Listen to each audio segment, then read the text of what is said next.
Plaintiff Jessica Lowe started dating the defendant after she got out of an abusive relationship, and he was wonderful at first. However, Jessica soon learned that the defendant had outstanding warrants. But when a SWAT team came to their home with their guns drawn, it all became too much. Jessica's suing her ex for bail. Defendant Brian Yell was deeply in love with Jessica, but says she had a lot of control issues as a result of her previous relationship. Brian admits that he was a wanted man, but insists he only agreed to repay the bail because he thought it would be a lower amount. All right, tell me what you want me to know. In February of 2010, I met Brian. He was my neighbor. I lived right across the street from him with my ex-boyfriend. One night, my ex-boyfriend assaulted me, and I ran to Brian's house, and from that point on, we were together, and I left my ex-boyfriend. We were together, and I moved in with him. You say he was across the street? Yes, he was across the street from me.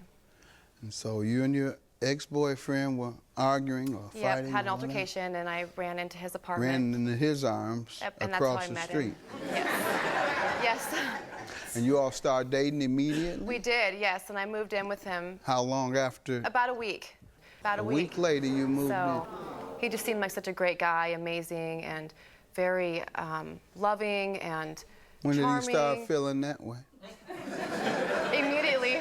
Before you ran over?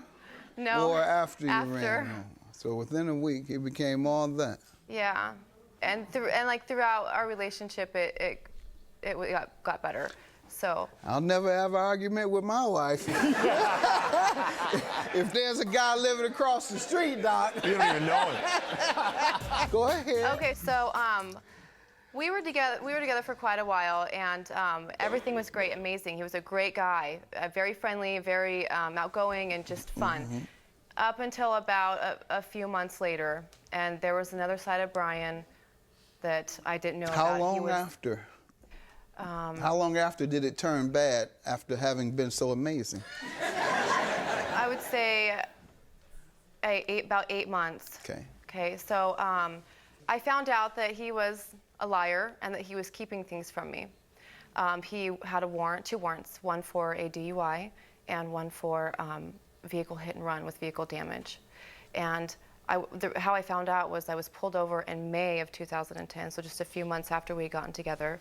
And the officer came up to my car and asked for my information and said, "Do you know a guy by the name of Brian Yell?" And I said, "I do. What's this in regards to?" And he said, "Well, he has some warrants out for his arrest." I got home that evening and I asked Brian, "What's going on? You never told me you had any warrants. Are you running from the law?" He explained to me he wasn't and he would take care of it. So within that week, Brian said that he went down and spoke with the courts and that it was all a misunderstanding and it was taken care of. It was a misunderstanding. So I believed him. I trusted him. I really did trust him. He was everything. I loved him, you know. I didn't think he'd ever lie to me. I believed that it was a misunderstanding. Well, and then in October of 2010, October 7th to be exact, on his birthday, about 1 o'clock in the morning, we heard some banging at the door. I got up out of the room and I came out, and there was flashlights going through my apartment windows. And I looked at the peephole, and there was a row of officers. It was like a scene from a movie. They had this big battering thing. They were gonna ram my door in. I opened the door, guns are pointed at me. We're both taken to different directions, and they arrested Mr. Yell and took him down. Any false move, you could have been killed. Correct. You do know that.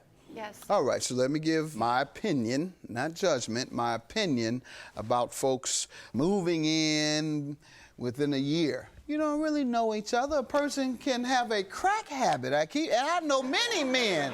I know many men who were crackheads and heroin addicts, and they get these women and they manipulate them, and the women let them move in. Those are the smoothest talkers in the world, criminals.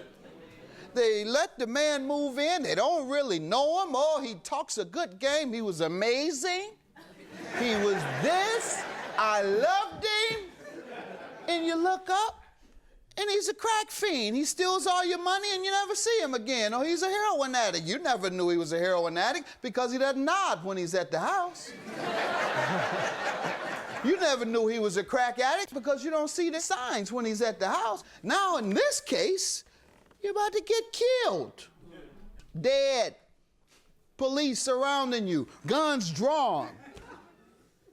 All you had to do is reach for your cell phone to get ready to call mom and say, Mom, come pick me up. Reach for your cell phone, boom. Yeah. Sometimes the consequences of rushing into something are deadly. All right, let me hear your side, sir, before we get to the bail bond that she's suing you about. Most of that, the beginning was true. She's not as perfect as she might seem. What did you find out about her? Well, we didn't know each other before the incident. She had known my roommate for years and years before that, which is why she came over there, because she felt safe. I was a former Marine, and so she came over there and started living there because she feared for her life from her ex. Mm-hmm. And, you know, I fell in love with her.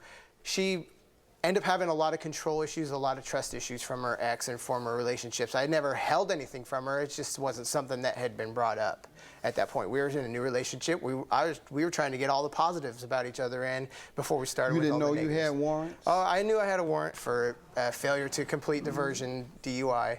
And, you know, they took me to jail. I did 30 days, and I set up the arrangements for restitution on the fine for the hit and run.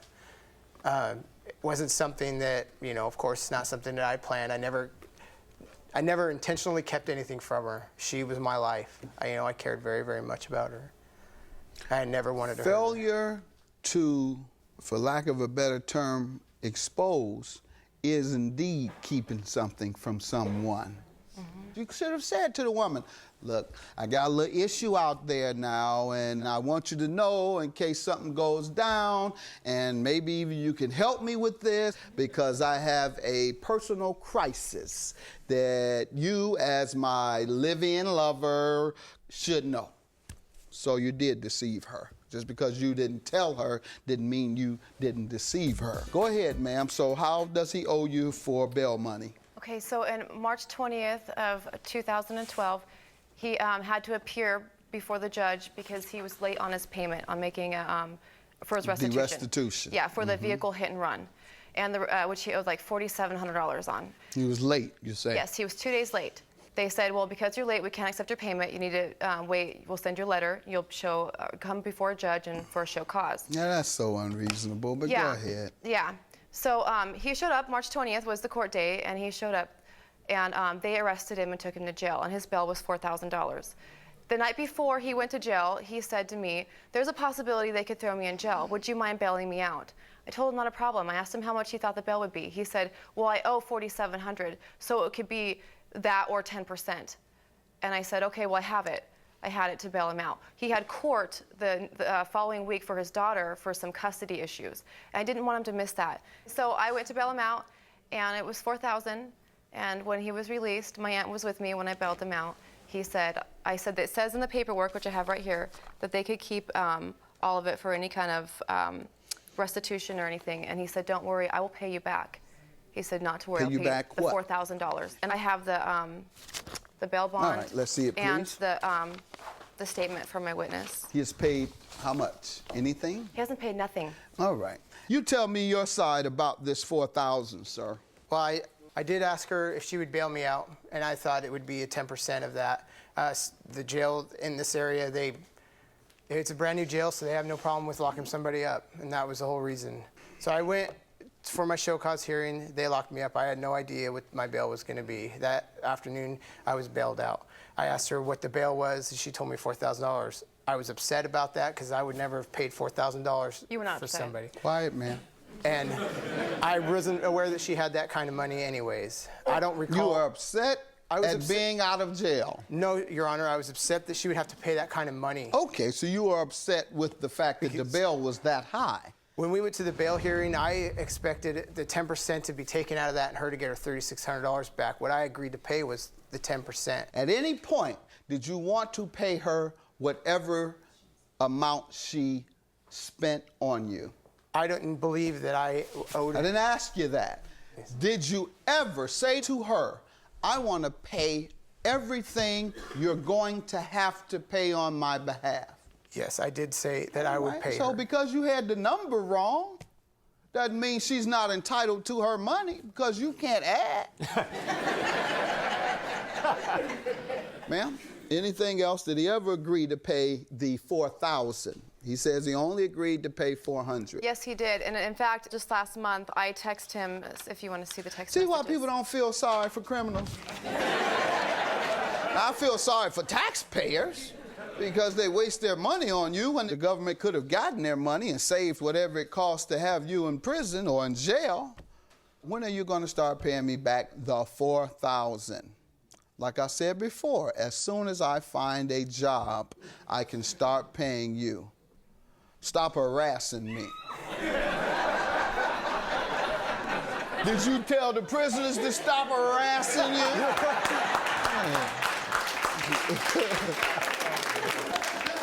$4,000, ma'am. As he said, he intended to pay you all of your money, whatever it costs. He also said on this text that he would pay you the $4,000, and he talked smart to you about getting harassed. I bet you didn't say that to them prisoners when they were harassing you. You didn't say, stop harassing me. You just said, stop! Judge me for the claim.